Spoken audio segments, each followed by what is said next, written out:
Okay, Madam Chair, the floor is yours.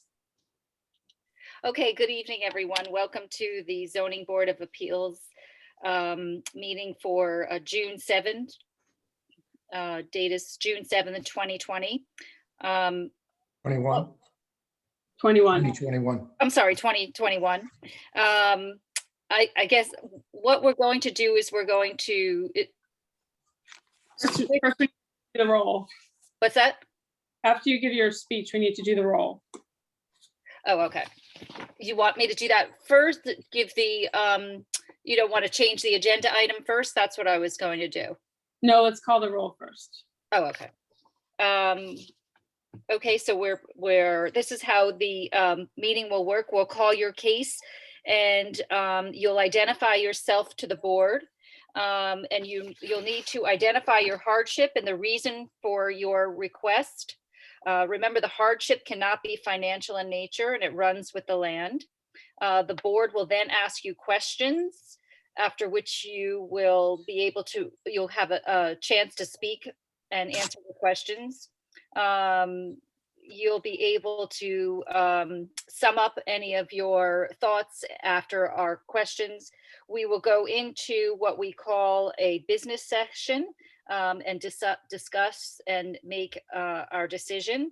There will be 5 voting members of the board, and it takes 4 positive votes for a variance to be granted. Can you take the roll for us, Lynn? Oh, Sure. do I need to seat tonight?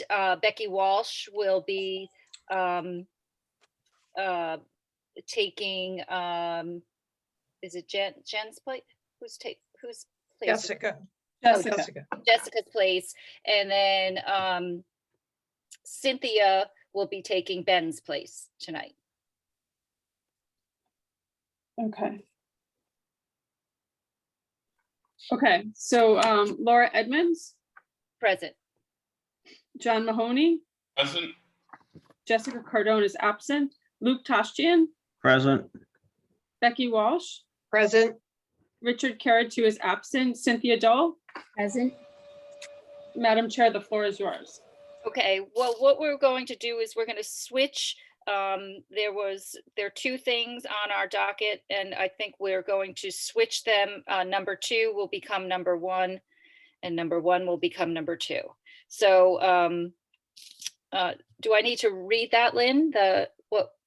Yes, and I believe you need a motion to do that. Oh, can I hear a motion to switch the agenda?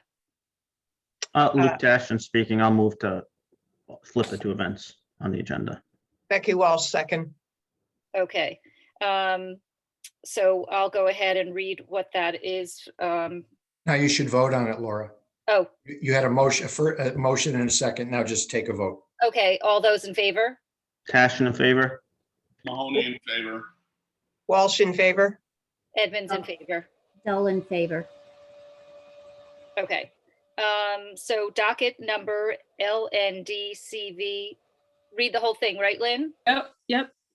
19-6120947-S, David Marcados, ETAL.V versus Zoning Board of Appeals of the Town of New Canaan, ETAL. Pursuant for the memorandum of decision from the Superior Court Judicial District of Hartford dated May 10th, 2021, in accordance with the judge's decision, the matter is to be referred to the Planning and Zoning Commission for its consideration in accordance with the judge's decision.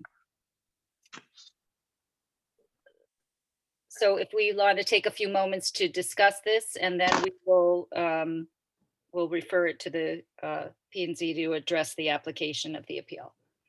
Luke Dashon speaking. I think we should ask 3 questions to P&Z to have a hearing on and to get back to us on the answers for. And these questions regard the purpose and meaning of condition 6 and other related activity, and what the questions that kept coming up in our prior 3 nights we discussed this matter. And I guess they're going to be a little broader, so that they'll also cover similar issues at the West Barn.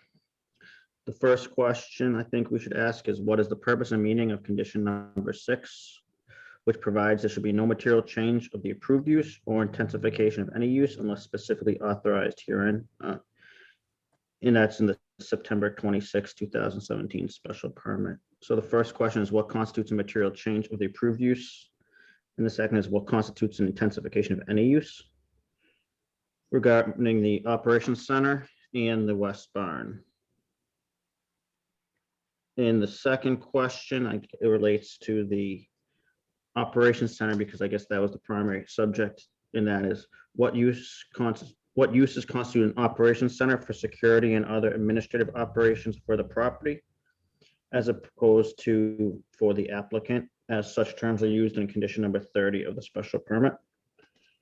And the third question I think would be helpful for us to get the answer on is, does the addition of additional interior offices at the operations center or rooms at the, or interior rooms at the west barn constitute an intensification of use, even if there's not a material change of use? And I guess a related question too is, does construction that allows an increase in employees at Great Farms constitute an improper intensification of use? Or interior construction that increases activity space constitute an intensification of use or material change in use? So those are the questions I think if we had answers on would they obviously overlap a great deal, but I think those are the questions that I'd like to have the answers to based on our prior transcripts.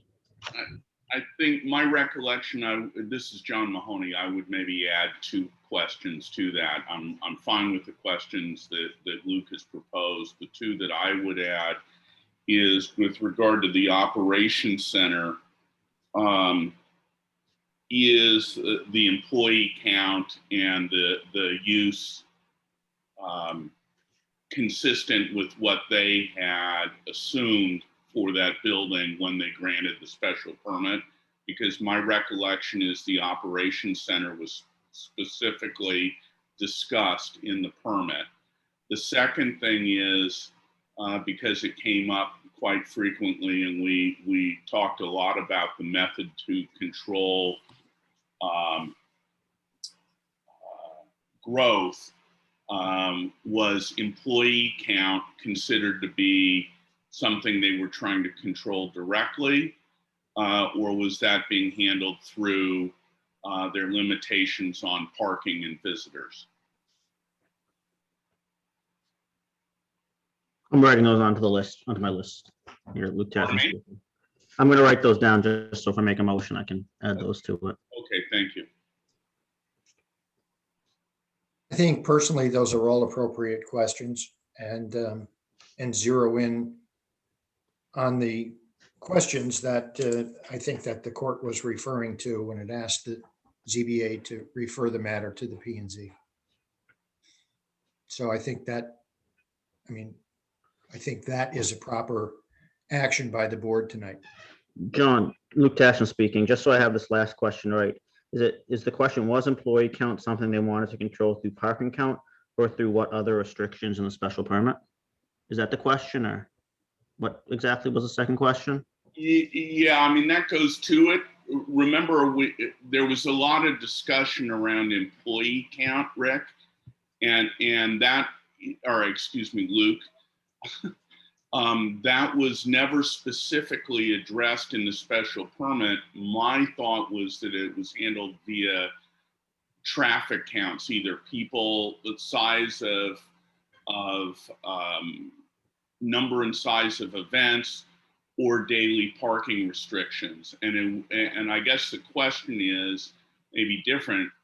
Were those 2 restrictions designed to limit not only external visitors, but also employees of Grace Farms?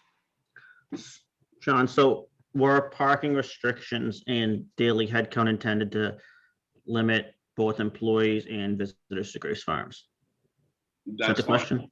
Yeah. Restrictions.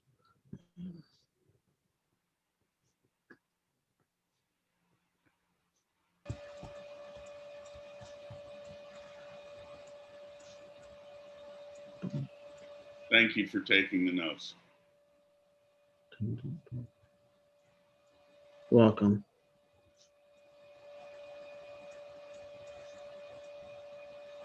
This might be a question for Attorney Gelderman, but should we open this up for comments before we move on? No, it's not a public, I mean, comments among yourselves, yes, it's not a Okay. public hearing. Okay, that was my question. Yeah, and in fact, I don't think anybody's even here. Amy Suchins asked me if she needed to be here tonight. I said, well, it's up to you, but I don't think so.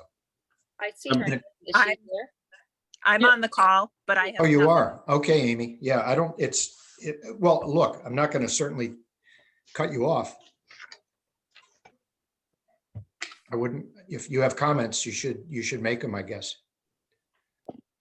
Right. I guess my only comment at this point is that frankly, based on the court's remand, I don't, and frankly, I'm not sure the board members know what the Planning and Zoning Commission may need or, answer in answering these questions. So I guess my only comment would be that while I certainly think these are relevant to the remand, that the board understand that there may be, in answering these or questions that the commission thinks are related, there may be other issues or comments that they provide to you.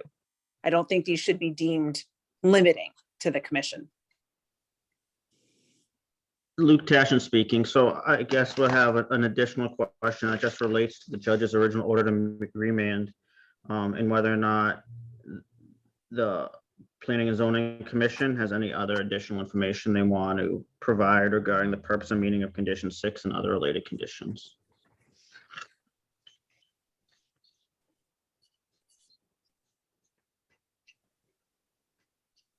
Is that what you were saying, Amy?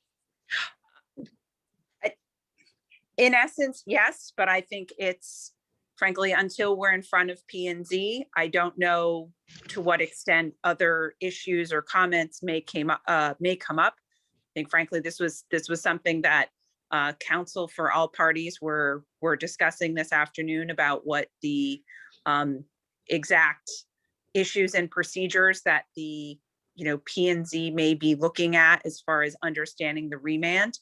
So again, I think your sixth question as a broad, as a broad topic works, but I think it's important that P and Z not think that they are limited to your questions.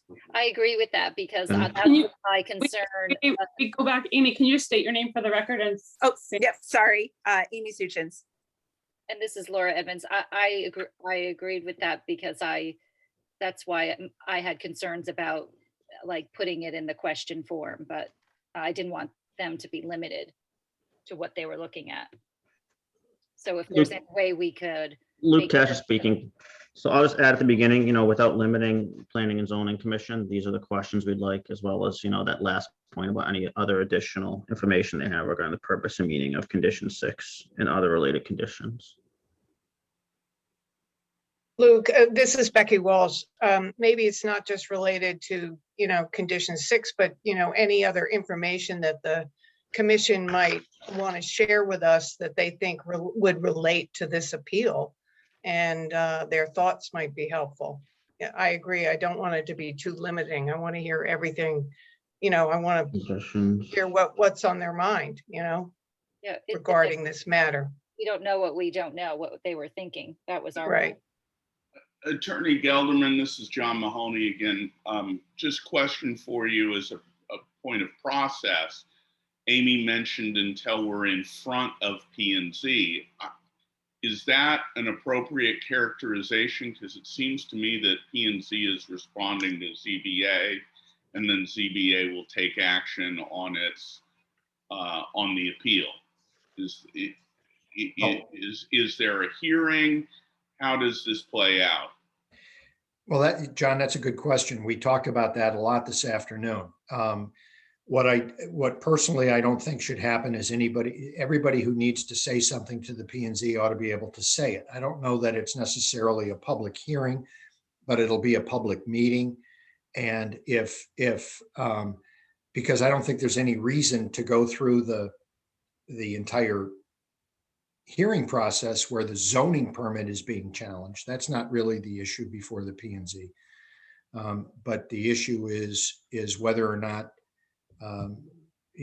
what the conditions are. And everybody should be able to offer their own interpretation. I don't think the P and Z should be limited, but I haven't had that discussion yet with the P and Z as to how they want to proceed with this referral. But I anticipate that if there are comments from Amy or attorneys for Grace Farms, that they'd have the opportunity to voice their opinions and argue with the P and Z as to what they think the conditions mean. Obviously, the P and Z is the ultimate judge of what it intended to adopt when it passed the resolution. So it's the P and Z's interpretation that I think is really important. But if they want to hear from somebody, and if somebody wants to offer their 2 cents, I don't think that should be a problem. I don't think we should necessarily cut anybody off from giving their opinion as to what they think something means. But again, it's not really, I don't think, going to be a public hearing per se, but it's going to be a referral to the Planning and Zoning Commission. And what's the technical difference between a public hearing and a public meeting? Well, a public hearing, you can have, in a public hearing, parties, there's due process elements. Parties get an opportunity to present their case, to argue, to put in evidence, to swear in witnesses. I mean, you can do all that stuff in a public hearing. Public meeting every public hearing is a public meeting, but not every public meeting is a public hearing. But even in a public meeting, the commission, if they want to hear from somebody, they can do that. And this isn't a public hearing in the sense that there's an application pending in front of the Planning and Zoning Commission. This is a referral from the ZBA based on the court's remand order. So it's not really an application. So it doesn't, technically, it's not a public hearing in my view, but by the same token, I don't think that the P and Z should deny anybody the ability to make comments if they want to. I think that'll be my recommendation to the Planning and Zoning Commission. It's ultimately up to them, not to me, but I would suggest that if anybody wants to have input, they should be entitled to have input. Attorney Gelderman, but this is a decision that the commission is going to reach. It's not just getting sent to the chair. It's a whole commission. The commission. Oh, no, absolutely. Yeah, it's the commission, not the chair. The chair actually has recused himself from all Grace Farms matters. So the vice chair is acting as chairman. So,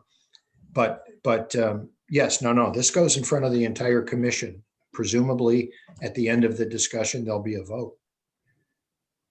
That's what I assumed. So thank you. So Attorney Gelderman, this is Becky Walsh. So in essence, what you're saying is that we could be present or on Zoom, however it's going to be conducted. And we, from the ZBA, any one of us members could ask questions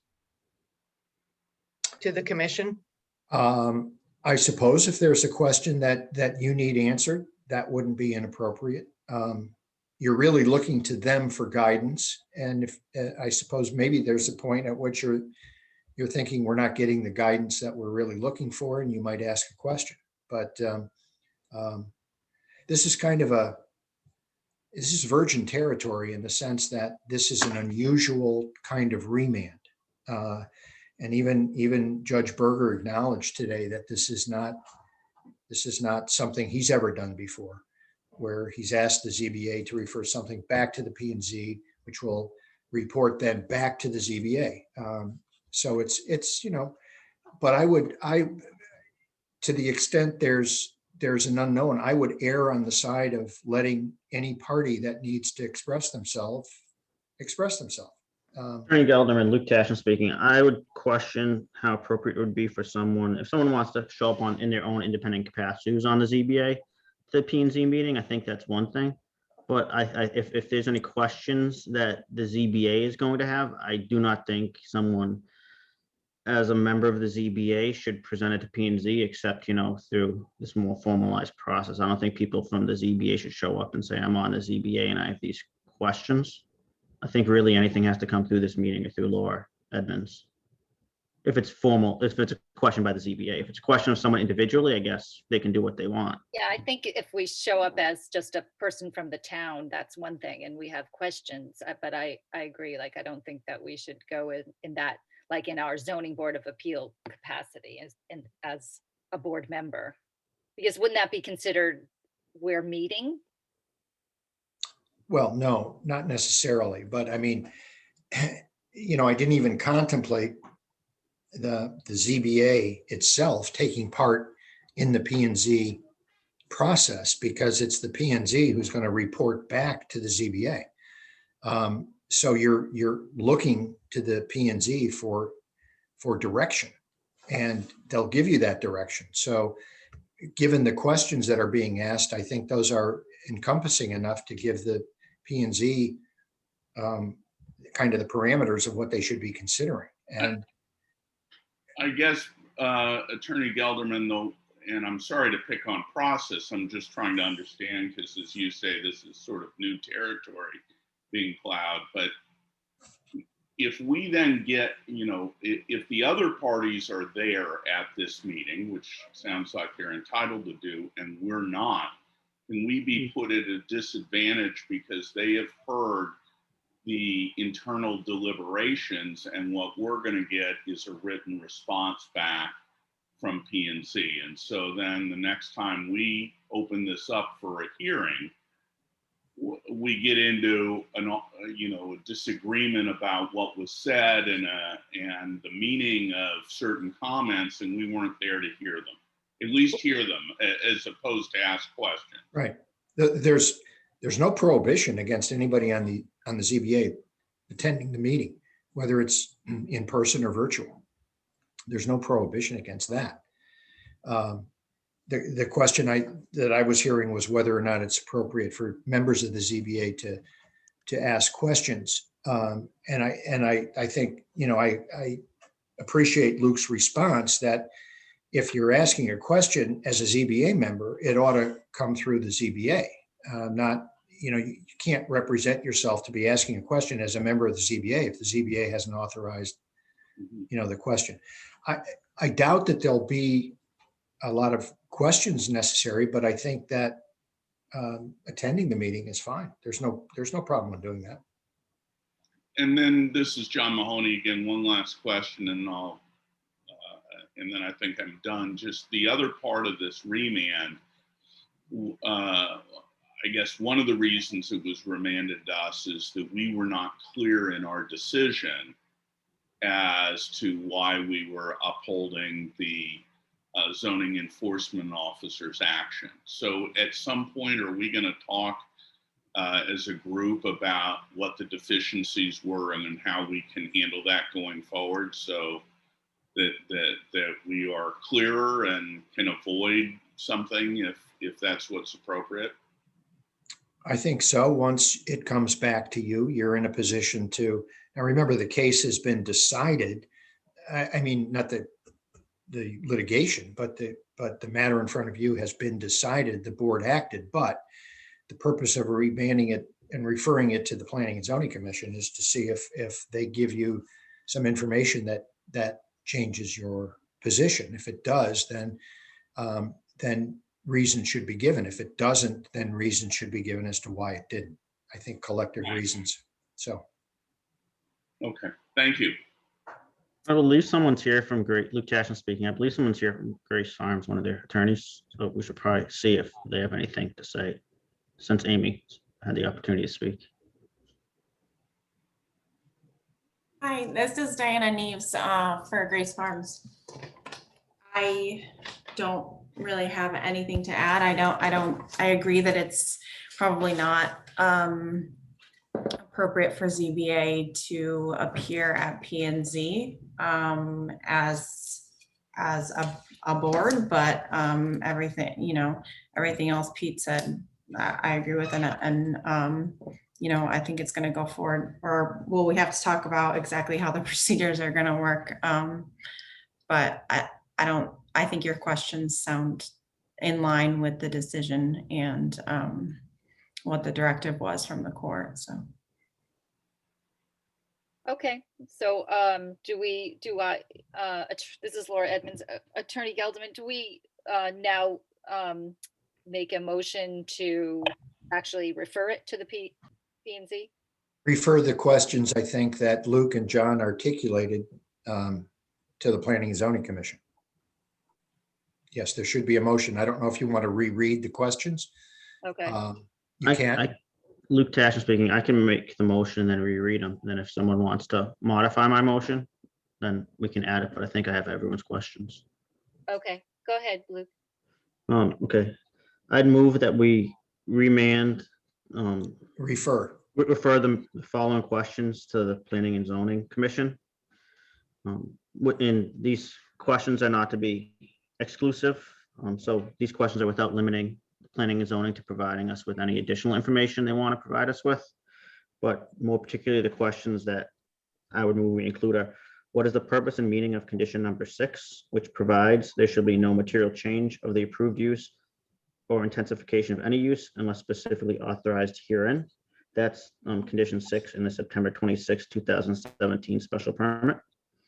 And that can be broken down into 2 sub-questions. What constitutes a material change of the approved use regarding the special permit? And more particularly, the operations center and the West Barn. And the second part of that question is, what constitutes an intensification of any use regarding the special permit, and more particularly the operations center and the West Barn? The second question is, what uses constitute an operations center for security and other administrative operations for the property, as opposed to for the applicant, as such terms are used in condition number 30 of the special permit? The next question is, does the addition of additional interior offices at the operations center or rooms at the West Barn constitute an intensification of use, even if it is not a material change in use? Hey, Luke, Yes. on that point, when you say material change in use, are you talking about the type of use? Yes, the type of use. Employee? So you might want to say the type of use and clarify it. Okay, so that question would be, does the addition of additional interior or exterior offices? Does the addition of additional interior offices at the operations center or rooms at the West Barn constitute an intensification of use, even if there's not a change of use?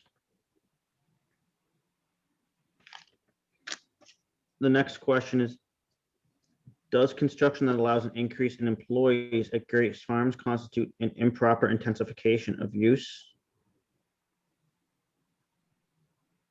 Or interior construction that increases activity space at the West Barn constitute an intensification of use or material change of use? The next question is, with regard to the operations center, is the employee count in use consistent with what was contemplated when they granted the special permit? I guess that'd be the employee count in use at the time that the zoning permit was issued, consistent with what was contemplated when the special permit was granted. The next question is, was employee count something they wanted to control through parking count or through what other restrictions in the special permit? Or was it through the number and size of events or daily parking restrictions? More particularly, were parking restrictions and total headcount intended to limit both employees and visitors to Grace Farms? And the final question, which is intended to make sure that Planning and Zoning Commission has the ability to provide us with any information they think would be useful, is, does the commission have any other information they would like to provide regarding the purpose and nature of condition number 6 and other related provisions of the special permit, or any other conditions, factors, or thoughts regarding this matter and the matter involving the West Barn? Okay. Do I hear a second for that? Becky Walsh, I second. And do we do a single vote or do we do in favor of? It's one vote, but usually after a motion is made, you ask if there's any additional discussion. Okay, is there any additional discussion? If not, you can call the vote. Okay, Luke, can you start the vote for us? Cashin in favor? Cynthia, Stoll in favor. Becky, Walsh in favor? John, Mahoney in favor? Edmonds in favor. Okay. Okay. Okay, That's it. Lynn, you've got all that, right? I do, and if I need more, I'll go back on the Zoom. Okay, thank you. all right, thank you. All right, good night, everybody. Good night. Thank Thank you. you. Okay, and now we'll go on to 117 Weed Street, zoning variance. Upon application of Christopher and Colleen Han, owners, for a variance of section 3.5E, 7.1, B.2 to allow a 4.1 rear yard setback rather than 35 as required for property in the 1 acre zone, map 30, block 10, lot 937. Okay, who is going to speak for this variance? Architect Colleen, make the presentation. Colleen, you unmute yourself? Yes, I'm here, Andrew. Yes, and my husband Chris is here as well. If you can't see us, I'm sorry, our background is there. The reason we are coming to you today is for a variance for a proposed addition to add on a bathroom and a closet. There's not going to be any change in the access point of our home. The ordinance as it relates to the variance of the property line, there's a 30-foot setback. And based on our updated land survey, our house is on a 1 acre zone rear lot and is a non-conforming structure. The approximate building coverage is 2,185 square feet, and our existing coverage is 1,796 square feet. While exploring possible locations of the addition, we've learned that there are several hardships that have really limited our ability to add the structure in line with the laws in town. For example, our septic system is located in the front of the house off of the master bedroom near the garage, which limits our ability to where to put the bathroom and closet. Also, our home was built in the 1940s and is on the east side of our property. The west side of the property has a downward slope, which also serves as our leaching field. So this is causing hardship. While there is space, we are unable to build on it. And unfortunately, in 2010, I was diagnosed with lupus, and it's hindering my ability to walk and to be able to function in our home safely. So what we are asking, because this is becoming a very challenging environment to live in, our current bathroom, which is only 4 by 3 feet by 6 by 8 feet, is really too small for a walker. It's not appropriate for a wheelchair or any additional safety features. In fact, both of us can barely even fit in the same bathroom at the same time. And he has to help me in the tub now as it is, unfortunately. And he also has to help me reach for things because I can't get them safely in our closets. And that becomes unsafe because I tend to fall. And I'm also wearing a knee brace right now because I'm not able to walk very well. Additionally, over the year, our lifestyle has changed drastically, as it's not only because of my health issues, but Chris, my husband, often works at home. So because of the pandemic, this has made our house even smaller. And we're often having to use the facilities at the same time. And so, that becomes a real inconvenience, especially when I take a lot of medications and I have to be in there a lot longer than he does, more often than not. And additionally, in the closet, we really need extra space to properly store our items so that they can be less of a safety risk for us. Benefits of having the addition will be best in the back of our house.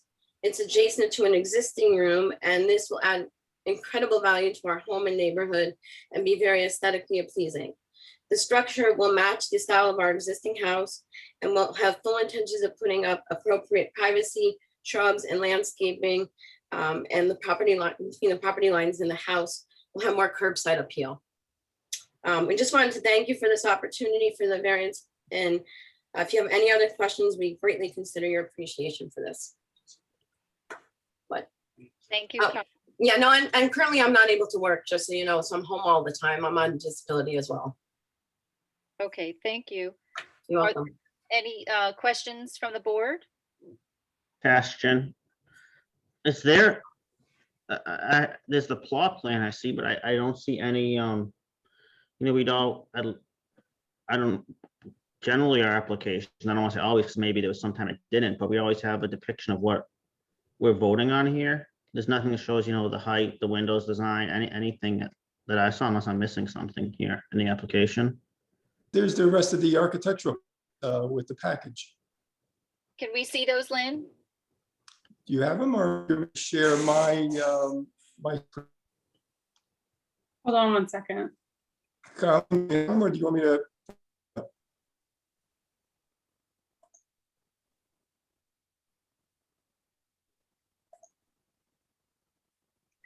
Are you there, Mr. Newsy? I think they were not, I apologize, they were not loaded up. They're in the hard copy.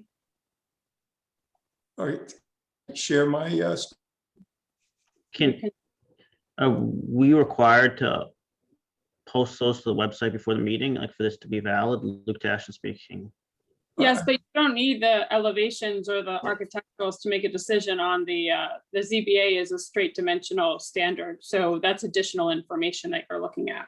Well, we may need heights and things like that. yeah, it's, yeah, let me, It's a distance, they're looking for a dimensional standard of a distance from their setback, which is the heights are irrelevant. It's the distance that they're looking for. That's the variance request. And it's only one floor as well. Right, so Lynn would have taken, would have seen that if the height was a problem. Correct. Can you share these with us? I just don't think, Gonna share we've it. never, I don't recall voting on something without us knowing what we're voting on in the No, past. we're not going to. He's gonna share it. Oh,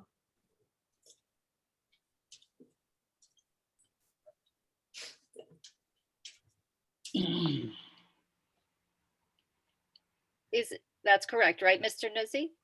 yes, trying to get to the elevations, okay.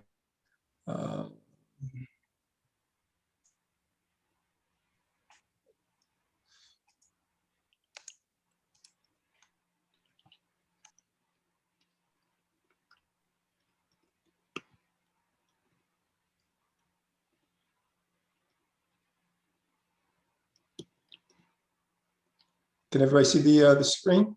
Yes. Okay, this is the addition going in the back of the house. I mean, we're allowed, as per R1 regulations, we're allowed 35 feet the allowable building height, and we're only like 1.5 feet to the peak. So we're well then within the allowable building height as per the 1 acre residence. can you go through these pictures with us to show us where the existing house looks and where the new bathroom is and things like This that? is the existing house. And the addition is going to the right side of there. It's 1 story. This is looking at it from the access way. This is looking, I guess I would call it be the rear yard. This is the here.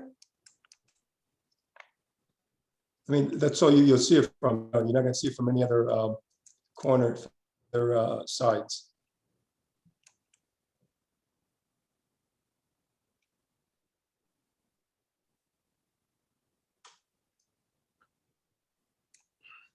Tashin speaking, could this be done so it stays parallel if you flip back to the plot plan with the, I think, I don't have the plot plan in front of me, but can you switch back to that image? I don't know how to change my screen back now, that screen shared. Yeah, I don't have the plot plan. I If didn't you get- stop, if you stop sharing, Mr. Newsy, I'll put the plot plan up. Sure. I guess I have it again. So on the easterly side, I can't tell from the plot plan what the existing setback is from that line with the property is now formerly of Tatiana Karayanis and Nicholas George Karayanis, but could this be done so that there's not that, why is there that jag out there? Why can't the distance stay straight? Well, because build the addition parallel to the existing house, as the house is now parallel to the property line. Right. No, what I'm saying is if you look at the corner where it says proposed addition, it looks like that sticks out a foot or two past the easterly side of the house. Right, 6 of a foot beyond that. So I'm not saying to make it diagonal so it stays parallel to that line, but I'm saying why does it stick out a foot past the existing house? It's an architectural break, just so I could have that forward gable, existing shed roof.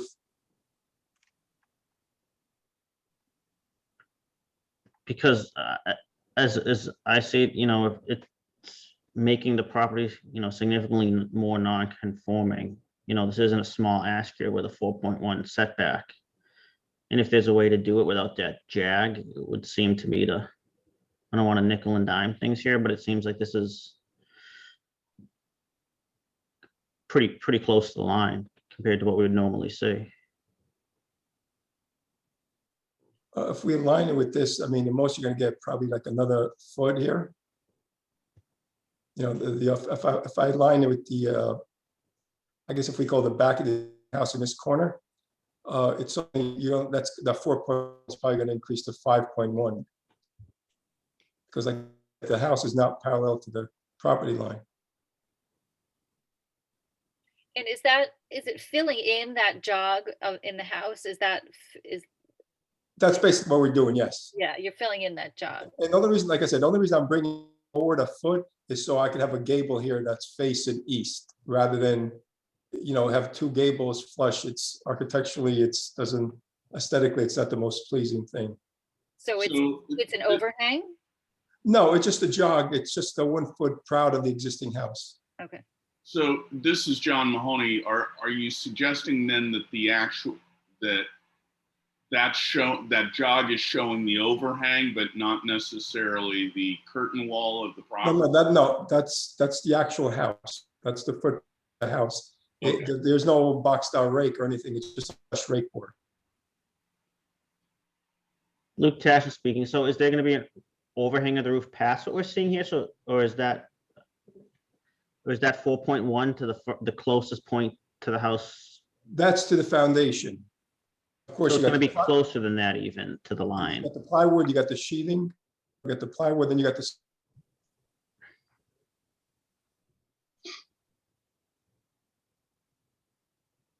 So we're probably under 4 feet at that point then.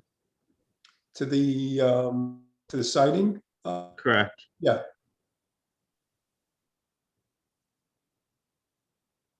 You know what, Luke, I don't feel like it would be a significant impact because of the way the house is sited on the property as it is.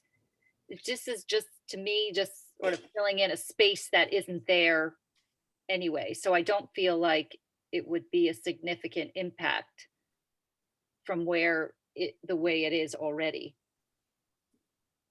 But as you're looking at it from the road, it's going to appear to be closer to the easterly property line.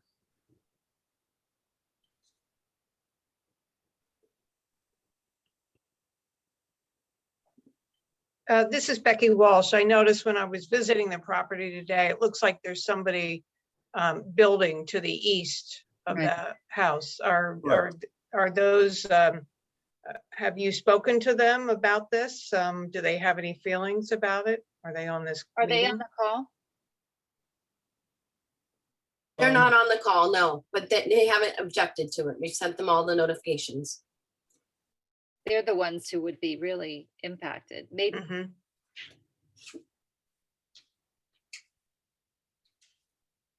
Well, I know Nick, I was the architect that did the addition.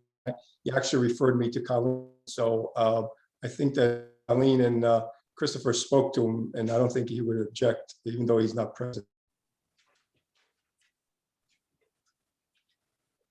Could, Luke Tashin speaking, could you switch back to the renderings of the house? I mean, the addition. Sure. I'm getting the hang of this pretty good. Mhm. This is okay, this is what it looks like, right? This is the existing. Okay, so we basically fill in this space here, and here.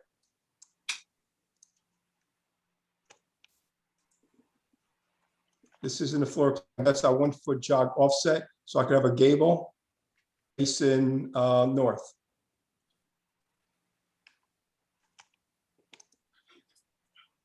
And this is looking at it from the access road, and this is looking at it from the neighbor to the right property. And this is why I have that 1 foot off at this forward gable look.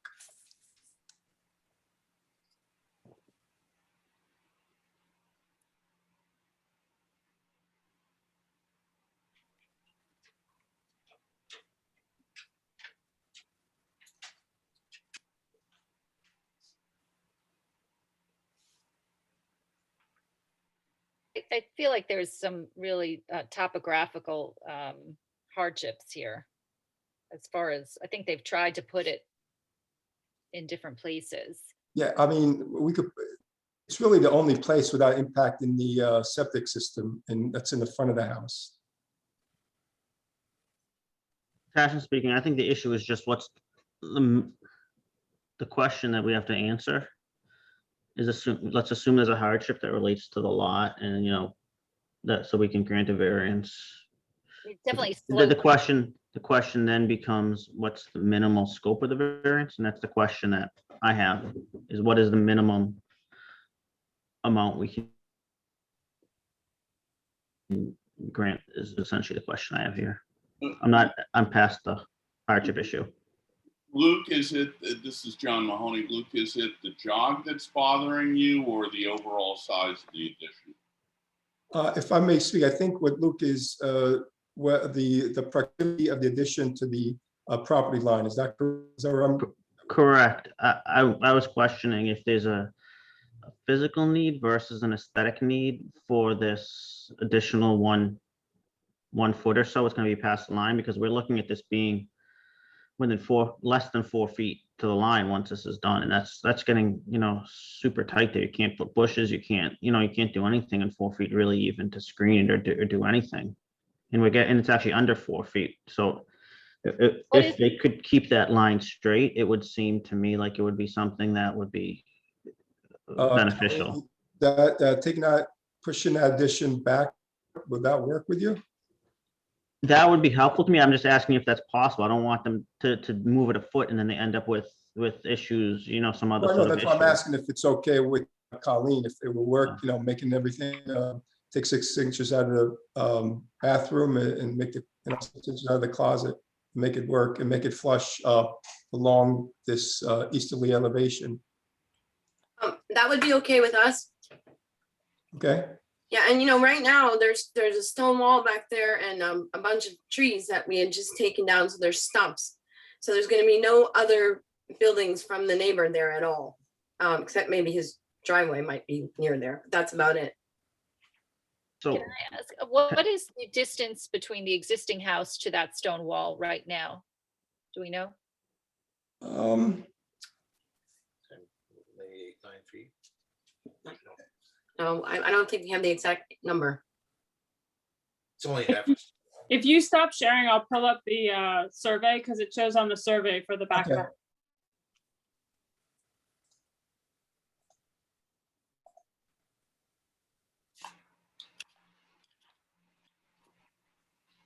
I think you're looking right here, right? I don't think it gives us a dimension there. No.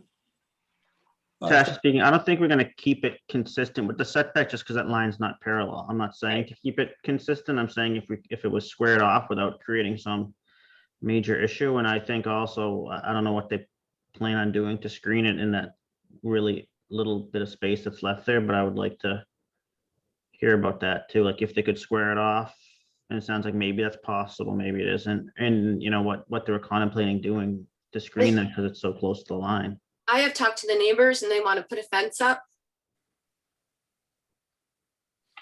Once they take all the rest of the trees down, we've taken more than half of them down and they're going to put a fence up there.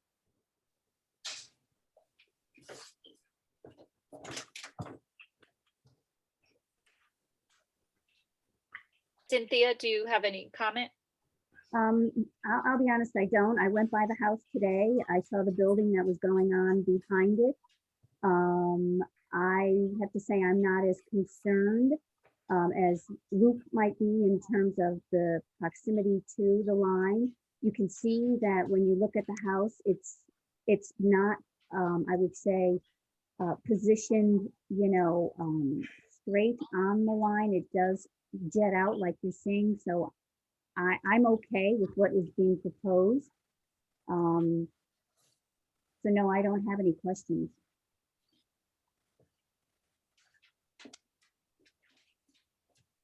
Can someone answer the question I asked, or whether or not this could be straightened out without creating some sort Oh, of? well, we did, Colleen said we could make it straight without, I can make it.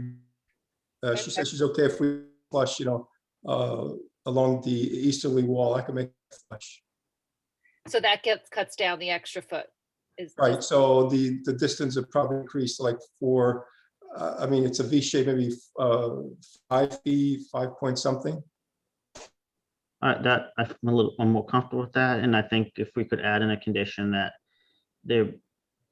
I don't know, we can't say the neighbor has to put up a fence because they're not an applicant, but I think we should condition this on there being screening between the two properties. So if there's not something put up there that the applicant, that if the house under construction doesn't put up screening, then I think the applicant should put up screening along that line. Before we go this far with, we're starting to make a motion at this point. Can we hear from whomever else is in the audience? Yeah, okay. Well, is there anyone else here that would like to speak in favor of this variance? Yes, I would. My name is Bill Garbus. I'm an architect. I've been living at the top of the driveway for 33 years. I'm a registered architect. I spent 24 years as a corporate architect with IBM Corporation.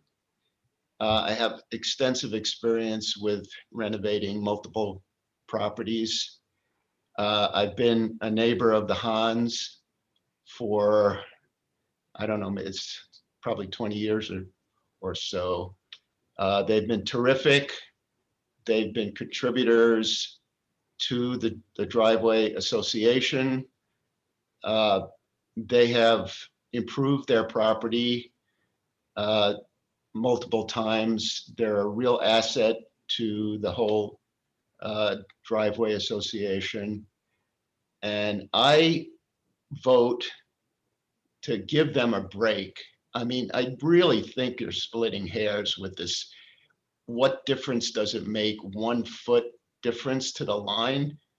Really, if they put up a fence. Okay, so you're in favor of the variance, is that correct? I'm definitely in favor of the variance, and I think give them as they applied for it and not try to squeeze. Okay, that's done our job. Thank you. This. Is there anyone else here that would like to speak in favor of the variance? Is there anyone here that would like to speak not in favor of the variance? Madam Chair, there's no one else here except for a member of the press. So. Okay. Is there any more discussion? I think that Bill, he's an architect and he lives next door. So if he thinks the 1 foot works and makes it more appealing or whatever, I put a lot of weight in what he just said. So I'd move that we just allow it as. All right, we're not in motion yet, so hold No, on. well, when we close the meeting, I would take back that I think there's a foot makes a difference. He lives next door. He's been there 20 years. He's an architect. I don't think there could be a better judge of, what looks good on their street. Okay. Laura, I agree with Cynthia. To me, clearly there's a hardship with the topography. The land, the property is well undersized to the point that if it's almost unbuildable without a variance when you look at the 30-foot setbacks that are required. So I have no further comment other than those two things. Yeah, I mean, I feel as though the, it just naturally fills in the jog there. So, and I think the topography of it really does create a hardship. So, okay, any last comments before we go into our business session? Okay, we're in our business session. Do I hear a motion for this variance? Tastian, I'd move that we allow it as submitted on account of the topography and other hardships that are particular to this lot. Dell seconds. Okay, Mahoney, John, could you please start the voting? Mahoney in favor. Cynthia, Dell in favor. Becky? I couldn't hear you. You're muted. You're muted. Sorry, that's because my cat was meowing so loud. Walsh in favor. Luke, Tastian in favor? Edmonds in favor. Okay, your variance is granted. Thank you so much. Have a good evening. Thank you. Thank you. Thank you so much. We really appreciate your help. Thank you. Sure. Thank you, Bill. Great seeing you again. Thank you, Bill. Thank you, Bill. Yes. Okay, we need to go into our,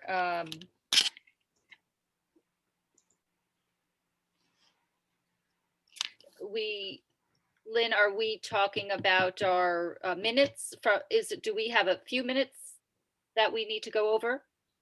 Yeah, we have minutes from April 5th and from May 3rd. Okay, And I think, if I'm not mistaken, all of you were present at those meetings, except maybe Mr. Mahoney was not at the May 3rd. Mr. Mahoney. Come on, Lynn. It's a public meeting. I looked at the May 3rd. I didn't see anything wrong with those. I did not look at the April ones. Well, I was at the April meeting, and I would move that we approve the minutes as written for April. anyone to second them? Dell, Tastian in favor? All those in favor? Aye. Aye. aye. Aye. That's everyone. I move that we approve the minutes as submitted for the May 3rd meeting. This is Becky Welsh. Can anyone second that? Tastian in favor? I'll second it. Tastian. All those in favor? Aye. Aye. John, are you in favor? Aye. I'm sorry. No, I can't vote. I wasn't there. Oh, I sorry, wasn't there. sorry. Okay, that's unanimous. Anything else? That's it. Then you just motion to adjourn. Okay, a motion to adjourn, anyone? I move to adjourn the meeting. Okay, Becky Welsh. I'll second that. Okay. Lynn, how's July looking? Well, do we have to vote on this? About what? Adjourning the meeting? I thought All we- in favor? Aye. Tastian in favor? We'll find out tomorrow. Tomorrow would be the deadline. Okay, thank you. Is there Okay. anything yet? I don't believe so. Okay. And what did Attorney Gelderman say that, did he give a time frame for when P and Z would be meeting on the Grace Farms thing? They're working, I think he said they're working it out procedurally. Okay. Are we good? Yep. I think good. so. Okay. Have a great night, everyone. Thank you, Okay. everyone. Good night. Night. Okay, bye.